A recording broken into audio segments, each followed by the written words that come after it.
आज का हमारा विषय है स्टेप ऑफ रिसर्च, यानी कि शोध के सोपान या शोध के चरण। ये आपके नेट फर्स्ट पेपर के लिए और नेट एजुकेशन के लिए बहुत ही महत्वपूर्ण विषय है।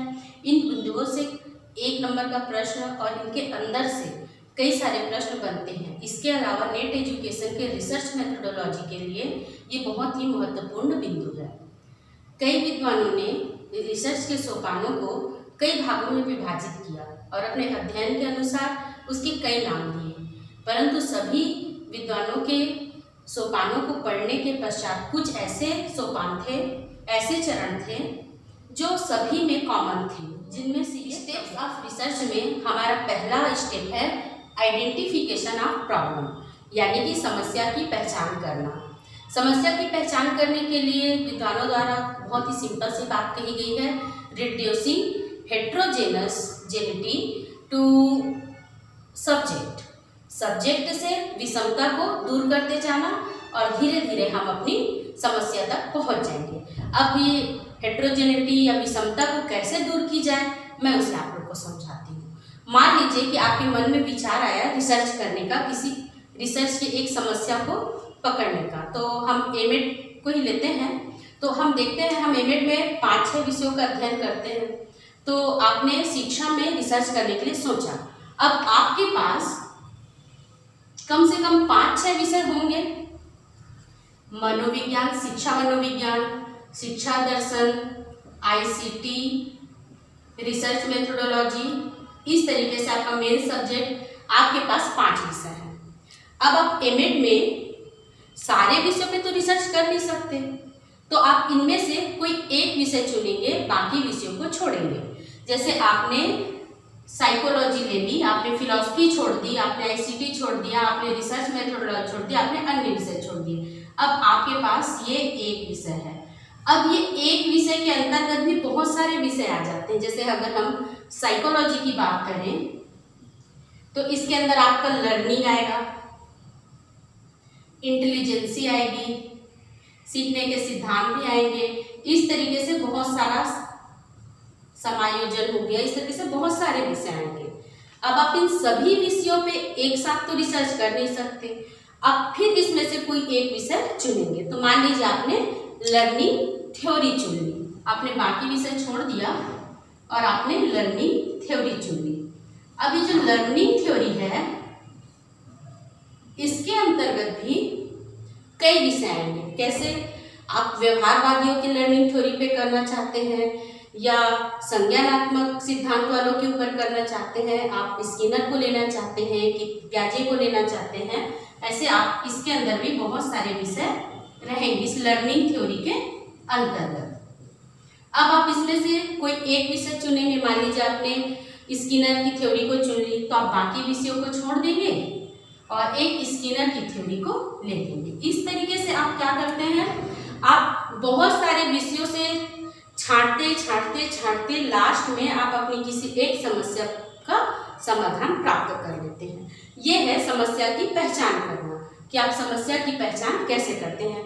कई लोगों का प्रश्न होता है कि अगर हम रिसर्च में इन स्टेप्स को फॉलो ना करें तो क्या रिसर्च नहीं होगा? होगा, रिसर्च तब भी होगा, लेकिन जब हम किसी चीज को सिस्टमेटिक ढंग से करते हैं तो उसमें सफलता की संभावना बढ़ जाती है। इसलिए ये स्टेप्स फॉलो करने से ज़्यादा प्रामाणिक और सही डायरेक्शन में जाएगा हमारा रिसर्च। इसलिए रिसर्च में इन स्टेप्स को फॉलो करना बहुत ही आवश्यक होता है। तो ये हमारा हो गया आइडेंटिफिकेशन ऑफ प्रॉब्लम, यानी समस्या की पहचान करना। तो इस तरीके से हम विषमता को दूर करते हुए समस्या की पहचान, ये हमारा पहला स्टेप था। हमारा दूसरा स्टेप है डिफाइनिंग द प्रॉब्लम, प्रॉब्लम को डिफाइन करना।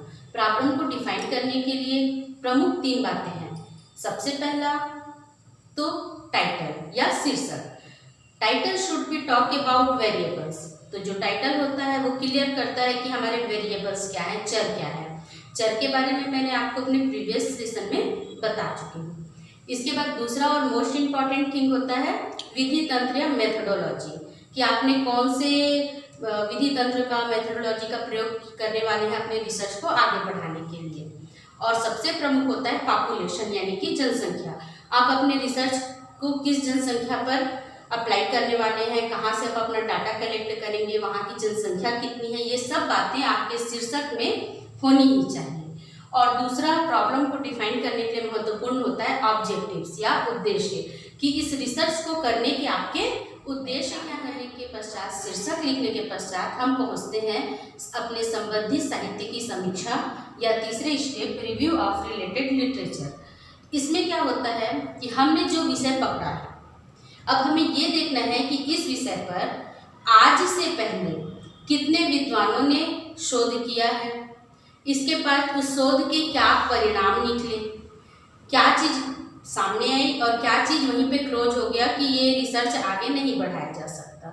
इस तरीके से संबंधित विषय पर आज से पहले कितने शोध हुए हैं और उन शोधों का क्या परिणाम निकला है उसे हम पढ़ते हैं और पढ़ने के पश्चात उसे लिखते भी हैं अपने शोध में। तो उससे हमें ये आइडिया हो जाता है कि हम अपने रिसर्च को कौन सी दिशा दें, किस ओर जाए और क्या क्या पहले हो चुका है। अब उसी को दोबारा तो नहीं किया जा सकता, तो जो शोध पहले हो चुका है विषय से संबंधित उसे छोड़कर जो बचा हुआ है या कुछ नई समस्या को लेकर अपने शोध को आगे बढ़ाया जाता है। तो इसे कहते हैं रिव्यू ऑफ रिलेटेड लिटरेचर या साहित्य की संबंधित साहित्य की समीक्षा। साहित्य की समीक्षा के पश्चात जब हमें पता चल जाता है कि हमें जिस विषय पर रिसर्च करना है उसके आगे परिकल्पना निर्माण होती है, फार्मुलेशन ऑफ हाइपोथेसिस, अर्थात परिकल्पना का निर्माण। ये हाइपोथेसिस क्या चीज़ है? हाइपोथेसिस या परिकल्पना एक प्रकार की अवधारणा होती है, एक पहले से पूर्व से अनुमान लगाया हुआ एक आंसर ही होता है, समझ लीजिए, जो सही हो भी सकता है और नहीं हो सकता। तो इससे क्या होता है, रिसर्च करने वाले को एक रास्ता, एक वे मिल जाता है कि उसे किस दिशा में पढ़ना है। ये जो हाइपोथेसिस है या पूर्व कल्पना भी कहा जाता है इसको, क्या ये कोई भी अवधारणा होती है, कोई भी अजम्पशन होता है? बिल्कुल नहीं।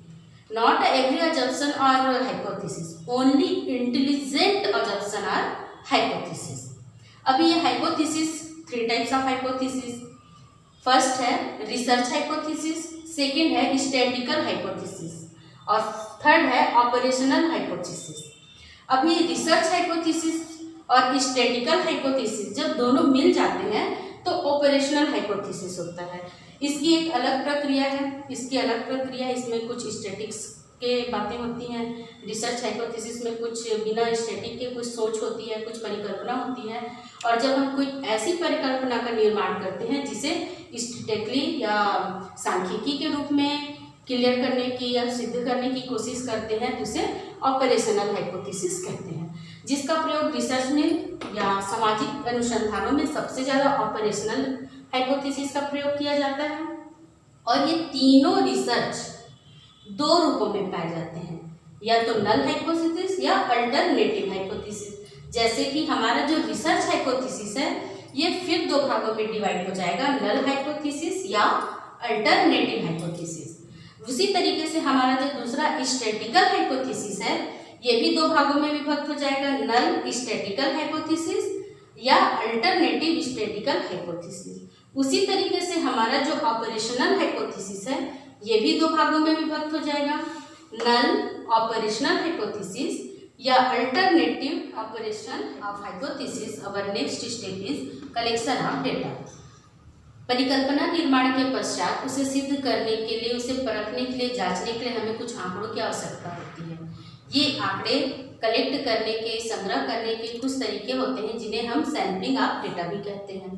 सैम्पलिंग ऑफ डेटा करने के बहुत सारे तरीके होते हैं जिनमें ऑब्जर्वेशन, इंटरव्यू और कुछ प्रपत्र जो भरवाए जाते हैं इसे सर्वेक्षण विधि या सर्वे मेथड भी कहा जाता है।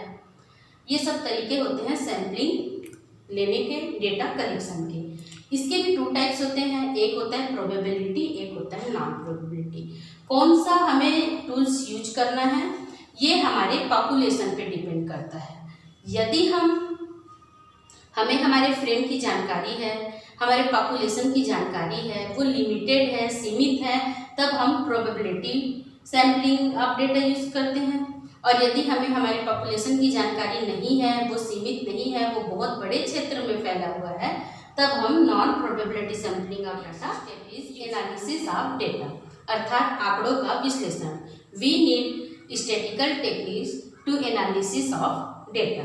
हमें डाटा के एनालिसिस के लिए, उसके विश्लेषण करने के लिए कुछ स्टैटिकल या सांख्यिकी विधियों की आवश्यकता होती है।